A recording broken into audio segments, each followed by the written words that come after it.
بحیثیت پریزیڈنٹ استحکام پاکستان پارٹی، آپ کی پارٹی کا منشور کیا ہے؟ اور اس پارٹی کو ظاہر ابھی الیکشن سے قبل ہی یہ وجود میں آئی ہے، تو گراس روٹ لیول پر اس سے منظم کرنے کے لیے، عام لوگوں تک پہنچانے کے لیے کیا اقدامات کیے جا رہے ہیں؟ یو کے میں ایک اداکار جو ہے وہ وزیر اعظم بنا، تو یہ ہم نے ارد گرد دیکھا ہے، انڈیا میں بھی دیکھا ہے کہ جو خاندانی جماعتیں تھیں وہ اپنی جو مقبولیت کھو بیٹھی۔ ہماری پارٹی میں 60 سے زیادہ وہ لوگ ہیں جو کئی دفعہ صوبائی اسمبلی کے ممبر ہوئے اور کئی دفعہ قومی اسمبلی کے ممبر ہوئے۔ ایک تو ووٹ پڑا ہے جو عمران خان کی پاپولرٹی کا ہے، دوسرا ووٹ دوسروں کی نفرت کا بھی پڑا ہے۔ اربوں روپے کی گندم جیسے منگا کے اب پورے پاکستان کے کسانوں کو اپنے بدحال کر دیا ہے۔ ہم نے تو الحمدللہ جو یہاں پی ٹی اے کا جیتا، ہم نے اس کی جیت کو تسلیم کیا اور اس کا رزلٹ بھی ہم نے نہیں بدلنے دیا۔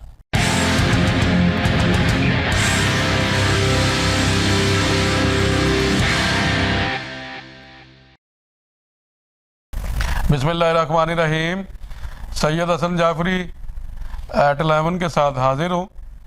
آج میرے ساتھ مہمان ہے جناب رانا نذیر احمد خان صاحب۔ رانا نذیر احمد خان صاحب استحکام پاکستان پارٹی کے صوبائی پریزیڈنٹ ہیں اور آپ کا ایک بڑا طویل سیاسی کیریئر ہے، تجربہ کار سیاستدان ہے۔ ملک میں آپ جیسے چند لوگ ہی جو اس وقت رہ گئے ہیں جو پارلیمانی سیاست میں ہے۔ رانا صاحب 7 مرتبہ ممبر قومی اسمبلی رہ چکے ہیں اور 3 مرتبہ وفاقی وزیر بھی رہ چکے ہیں۔ آپ سے گفتگو کا آغاز کرتے ہیں۔ رانا صاحب، آپ کا شکریہ، آپ نے مجھے وقت دیا۔ یہ بتائیے کہ بحیثیت پریزیڈنٹ استحکام پاکستان پارٹی، آپ کی پارٹی کا منشور کیا ہے؟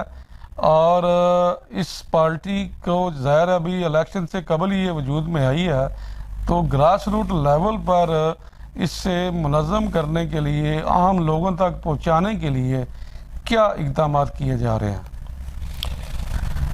ایک تو سب سے پہلے تو ہمارا مقصد یہ ہے کہ قریباً پاکستان کی تمام سیاسی جماعتیں خاندانی جماعتیں ہیں۔ جی، یہ ایک ایڈیشن ہے پاکستان کی سیاست میں کہ جہاں پہ یہ خاندانی سیاست ہمارا سربراہ، اس کے بعد اس کے اولاد یا بچے یہ ہے وہ اس جماعت کے، بلکہ آپ دیکھیں کہ جہانگیر ترین صاحب تھے، وہ اچانک الیکشن کے بعد جب وہ ہارے، وہ چھوڑ گئے، تو اس کی کمانڈ جو ہے وہ علیم خان صاحب کے پاس آئی۔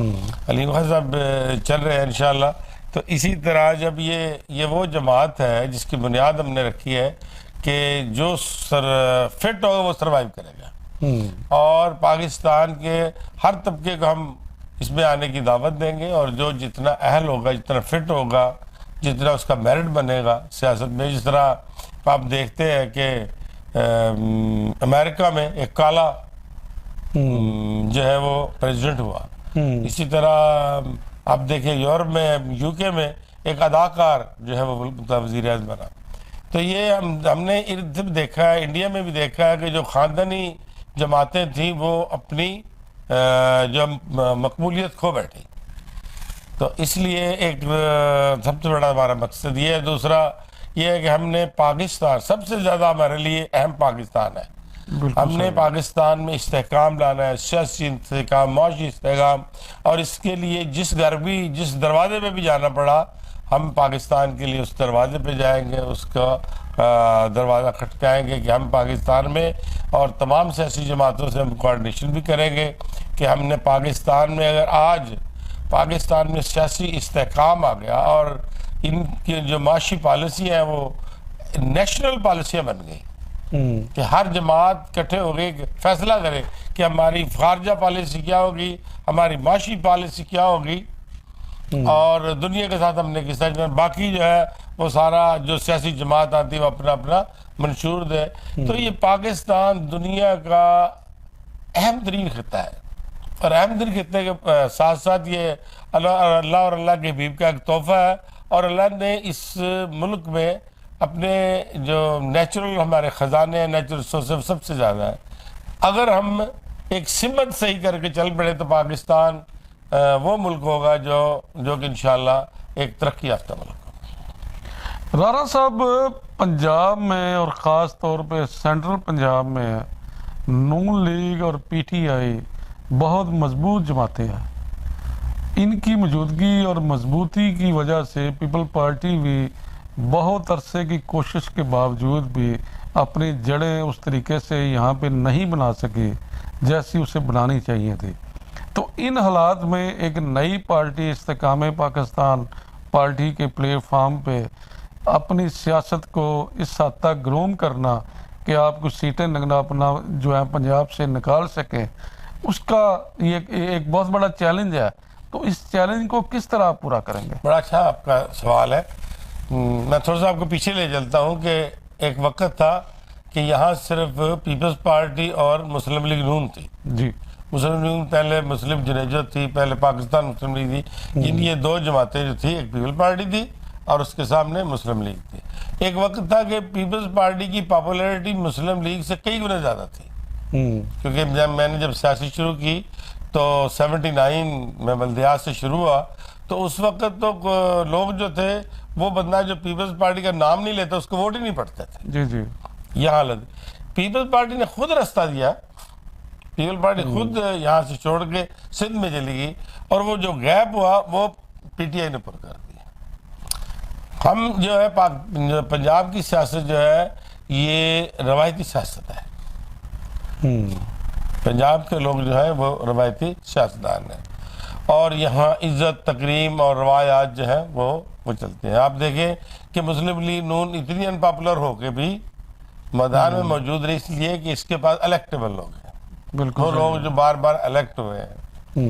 ہم اس لیے پر امید ہے اور ہم انشاءاللہ اس میں کامیاب ہوں گے کہ ہماری پارٹی میں 60 سے زیادہ وہ لوگ ہیں جو کئی دفعہ صوبائی اسمبلی کے ممبر ہوئے اور کئی دفعہ قومی اسمبلی کے ممبر ہوئے. اور ان میں بہت زیادہ وہ ہیں جنہوں نے پہلے جو ہمارا 79 کا 83 کا 85 کا اور 88 کا یہ پہلے جو 4 الیکشن تھے یہ غیر جماعتی بنیاد پہ ہوئے اور وہ ان الیکشن میں بندے بار بار جیتتے رہے. پہلا جماعتی جو الیکشن تھا وہ تو 90 میں شروع ہوا، ایک طرف پیپلز پارٹی تھی دوسری طرف مسلم لیگ تھی. تو اس لیے ہم انشاءاللہ جو ہے یہ جو پیپلز پارٹی پی ٹی آئی کی بلا شک و شبہ ایک پاپولر ویو موجود ہے، لیکن کسی جماعت کی بھی پاپولر ویو ہمیشہ قائم نہیں رہتی. یہ ایک پاپولر ویو شروع ہوتی ہے، اگر کوئی اس کو کیش کرے اور مینٹین کرنا اس کی قیادت کے لیے بہت بڑا چیلنج ہوتا ہے. اور اب تک جتنی بھی ایک وقت تھا کہ پچھلے الیکشن میں مسلم لیگ نون کی بہت بڑی پاپولر ویو تھی، اس سے پہلے جو تھی نا سبھا پی ٹی آئی کی ہے. اب جو ہے یہ وقتی ایک نظام ضرور آتا ہے، ہوا آتی ہے، ایک آندھی اور طوفان آتا ہے، لیکن پھر بھی یہاں پہ سب سے زیادہ رول جن کا لوگوں کا ہے وہ الیکٹیبل ہے. اگر پی ٹی آئی 18 کے الیکشن میں الیکٹیبل کو نہ لیتی تو اس کا 13 والا حال تھا. 13 میں بھی یہ بڑی پاپولر تھی، کوئی شک و شبہ نہیں کہ پی ٹی آئی 13 میں بھی پاپولر جماعت تھی اور 18 میں پاپولر جماعت تھی. اگر 18 میں الیکٹیبل اس کی طرف نہ آتے یا نہ لائے جاتے تو اس کا وہی 13 والا رزلٹ تھا. اس لیے ہم امید کرتے ہیں کہ یہ جو لوگوں کا پھر ہمارے پاس پروگرام ہے، ہم جو کیسے جنریٹ کریں گے. ہمارے جو سربراہ ہیں انہوں نے اپنے کاروبار کو آپ دیکھیں ان پہ کوئی الزام کسی کو اسکینڈل نہیں ہے، لیکن انہوں نے اپنی محنت سے ایک اپنا اسٹیبلش کیا گا. ہم اسی طرح یہ امید کرتے ہیں کہ ہماری جماعت بھی ان سے گائیڈنس لے کے انشاءاللہ تعالی ہم میدان میں کامیاب ہوں. رانا صاحب، اس وقت گندم کے ریٹ کے حوالے سے ایک بہت بڑا کرنٹ ایشو ہے. کسان جو ہے بہت زیادہ اس کے ساتھ زیادتی ہو رہی ہے، جو اس کی کاسٹ آتی ہے اس کے حساب سے بھی اسے پیسے نہیں مل رہا ہے. آپ کی جماعت حکومت میں ہے تو کس حد تک آپ سمجھتے ہیں کہ یہ مسئلہ جینون ہے اور اسے حل ہونا چاہیے؟ یہ زیادتی نہیں، ظلم ہے، کاشتکاروں کے ساتھ ظلم ہے. پاکستان ایک زرعی ملک ہے، یہاں کا کسان خوشحال ہوگا پاکستان خوشحال ہوگا. آپ دیکھیں کہ پاکستان کے کسان نے 100 من سے زیادہ مکئی اس ملک میں پیدا کی، 100 من کے قریب یہ چاول یہ انڈیا سے بیج لے کے ادھر سے ارد کے 100 من کے قریب یہ پیڈی میں مونجی میں چلا گیا، اور اب اس کی کوشش یہ ہے کہ یہ گندم میں بھی اسی پیداوار ہے۔ آج جو ہو رہا ہے، کسان جو ہے وہ 2-3 سال اٹھ نہیں سکے گا جو اس کے ساتھ اب زیادتی ہو رہی ہے، کیونکہ اس کے پاس تو جو اس نے ان پٹ خرچ کیا ہے، جو اس نے زمین کا ٹھیکہ دیا ہے، جو کھاد ڈالی ہے، پینا، اس کے پاس وہ اخراجات پورے ہی نہیں ہو رہے۔ یہاں تو 3000 کی من خرید رہے ہیں، جبکہ اسے 3200 تو اپنے گھر پڑ رہی ہے۔ تو اس لیے ہم بھی اپنا حکومت سے بھی بار بار مطالبہ کرتے ہیں، پوری قومی اسمبلی نے مطالبہ کیا ہے، پوری صوبائی اسمبلی نے مطالبہ کیا ہے، یہ جنہوں نے اربوں روپے کی اربوں ڈالر خرچ کیے اس ملک میں گندم کو درآمد کیا ہے، انہوں نے بہت بڑی اس کسان سے دشمنی کی ہے، اس ملک سے دشمنی کی ہے، کیونکہ اس کی گندم منگانے کی کوئی ضرورت نہیں تھی، جبکہ ہمارے کسان خود ہماری ضرورت کے مطابق پیدا کر رہا ہے۔ یہ بتائیں کہ کسانوں کے جو کسان اتحاد ہے انہوں نے ایک اعلان کیا کہ وہ اسمبلی کا گھیراؤ کریں گے، احتجاج کریں گے، تو استحکام پاکستان پارٹی کسانوں کے ساتھ اظہار یکجہتی کرتے ہوئے ان کے ساتھ شامل ہوگی؟ ہم جو کسانوں کا مطالبہ ہے وہ جو بالکل جائز ہے اور مبنی پر حق ہے، ان کا کوئی ڈیمانڈ بھی معقولیت سے ہٹ کے نہیں، معقول ڈیمانڈ ہے، اس لیے ہم اپنی حکومت پہ ہم بھی ان کے ساتھ مل کے ان کو زور دیں گے کہ کسانوں کا مسئلہ پاکستان کا مسئلہ ہے، اور پاکستان کا جو کسان خوشحال ہوگا تو بازار میں جو دکاندار ہے وہ خوشحال ہوگا، دکاندار خوشحال ہوگا تو کارخانے چلیں گے، کارخانے چلیں گے تو ملک خوشحال ہے، یہ بنیاد ہے ہماری ترقی۔ 9 مئی کے واقعات کے حوالے سے آپ کی کیا رائے ہے؟ وہ ایک ثانی ہے کہ اتنی 9 مئی والے واقعہ جس ملک میں ہوتے ہیں وہ ملک سیاسی طور پہ، معاشی طور پہ، سماجی ہر حالت میں وہ ملک جو ہے ان کو نقصان ہوتا ہے۔ میں سمجھتا ہوں 9 مئی ایک قومی ثانی ہے، یہ نہیں ہونا چاہیے تھا، اور یہ جو ہماری افواج ہیں اگر ان میں اتنی اہلیت نہ ہوتی تو 9 مئی والے واقعات سے جو پاکستان کی سرحدوں کو، پاکستان کی سالمیت کو نقصان ہو سکتا تھا۔ کوئی بھی ملک جو ہے وہ اپنی سیکورٹی کے خلاف، کوئی بھی سیاسی جماعت اپنی سیکورٹی کے خلاف اپنے عوام لے کے نہیں نکلتی۔ پوری دنیا میں آپ اتنے بڑے صحافی ہیں اور آپ کا علم مجھ سے بھی زیادہ ہے، آپ کوئی مثال نہیں دے سکتے پوری دنیا میں کہ اب سیکورٹی فورسز کے خلاف کوئی سیاسی جماعت کرے۔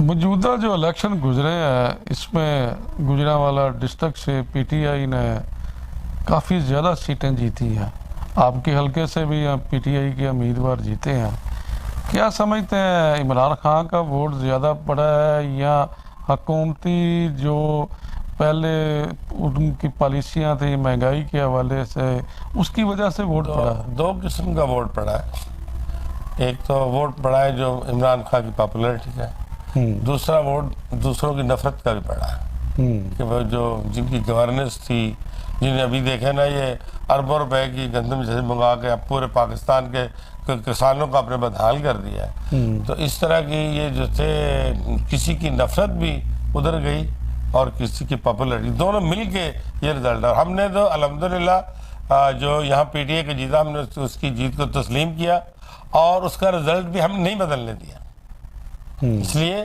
کہ میں یہ چاہتا ہوں، میری یہ رائے ہے، میرا یہ ایمان ہے کہ میرے حلقے میں جو عوام فیصلہ کرے وہ سر آنکھوں پہ، اور آپ نے دیکھا کہ ہم نے 2 دفعہ کوشش ہوئی، ہم نے رزلٹ تبدیل نہیں ہونے دیا، ہم نے ریکویسٹ کی کہ نہ عوام کا ہم احترام کریں۔ رانا صاحب، بجلی اور گیس کی قیمتوں میں بے تحاشا اضافہ ہو چکا ہے، مہنگائی اس کی وجہ سے بہت زیادہ ہو چکی ہے، بے روزگاری کی شرح میں ریکارڈ اضافہ ہو چکا ہے، آپ کیا سمجھتے ہیں؟ پرانے سیاسی شخصیت 7 دفعہ ایم رہ چکے ہیں، موجودہ حکومت کس طریقے سے ان حالات پہ قابو پائے گی اور عوام کو ریلیف دے سکے گی؟ اصل میں اللہ نے مجھے بہت دیر سے موقع دیا کہ میں کئی سال سے کئی دہائیوں سے اس سیاست میں ہوں اور ہمیشہ اللہ نے مجھے منتخب ہونے کا اعزاز بخشا اور گورنمنٹ میں بھی رہا ہوں کہ یہ ہماری پلاننگ کی غلطی ہے کہ ایک وقت تھا کہ جب ہمیں 9 روپے کی بجلی کاسٹ پڑ رہی تھی تو حکومت نے لوگوں کو 7 روپے بیچ رہی تھی. اگر آج وہ پالیسی اڈاپٹ نہ کی جاتی بلکہ 7 روپے کی بجائے 9 روپے بجلی دیتے رہتے, یہ زیادہ زیادہ 10 ہو جاتی, زیادہ زیادہ 11 ہو جاتی. اور آئی پی پی کے ساتھ جو انڈر گراؤنڈ ہر آنے والی حکومت نے معاہدہ کیا ہے, وہ انڈر گراؤنڈ جو معاہدہ ہے وہ نہ ہوتا تو آج پاکستان میں بجلی کا ریٹ 10 سے 11 روپے ہونا تھا اور ہمارا ڈالر جو ہے 100 سے نیچے ہونا تھا. اور یہ ہر حکومت نے آ کے ان سے انڈر اینڈ ڈیل کی, ان سے اربوں روپیہ دیا, ان سے ریوائز کیے, ایگریمنٹ ریوائز ہوئے اور مہنگی بجلی لے کے سستی دی گئی. وہ سود در سود, سود در سود, سود در سود چڑھتا چلا گیا. جیسے آپ نے سوال نہیں کیا, میں ویسے آپ کو ایک مثال دیتا ہوں.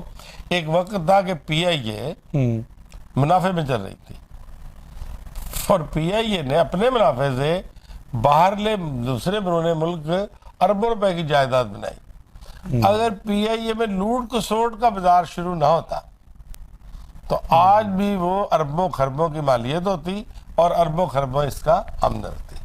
یہی آپ ریلوے کا دیکھ لیں.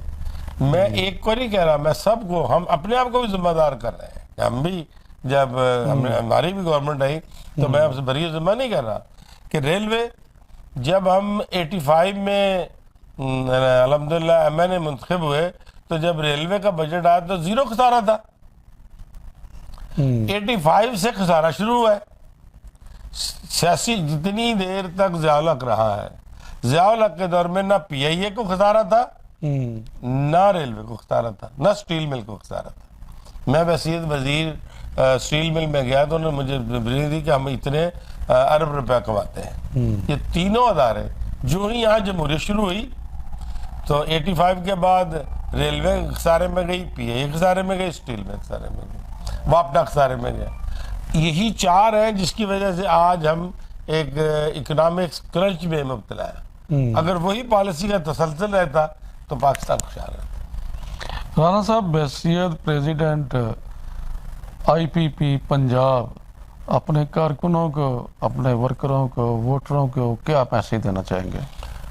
میرا یہی اپنے ساتھیوں سے, اپنے کارکنوں سے گزارش ہے کہ ہم پاکستان کا مستقبل ہیں, ہماری سیاست پاکستان کے لیے ہے اور میری ذاتی مفاد سے کئی گنا بڑھ کے ہمیں ملک کا مفاد عزیز ہے اور ہم ایک مثبت سیاست کریں گے اور مثبت سیاست کا پاکستان میں فیوچر ہے اور مثبت سیاست کے لیے میرے جو ساتھ کارکن ہیں انشاءاللہ تعالیٰ اس کی ہم تیاری کر رہے ہیں. جی ناظرین, آپ نے رانا نذیر احمد صاحب صدر آئی پی پی پنجاب کی گفتگو سنی. رانا نذیر احمد صاحب نے بڑے اچھے انداز میں اپنی پارٹی کے منشور اور موجودہ سیاسی مسائل کے حوالے سے گفتگو کی ہے. اس حوالے سے آپ کی رائے کا انتظار رہے گا. اجازت دیجیے, اللہ حافظ.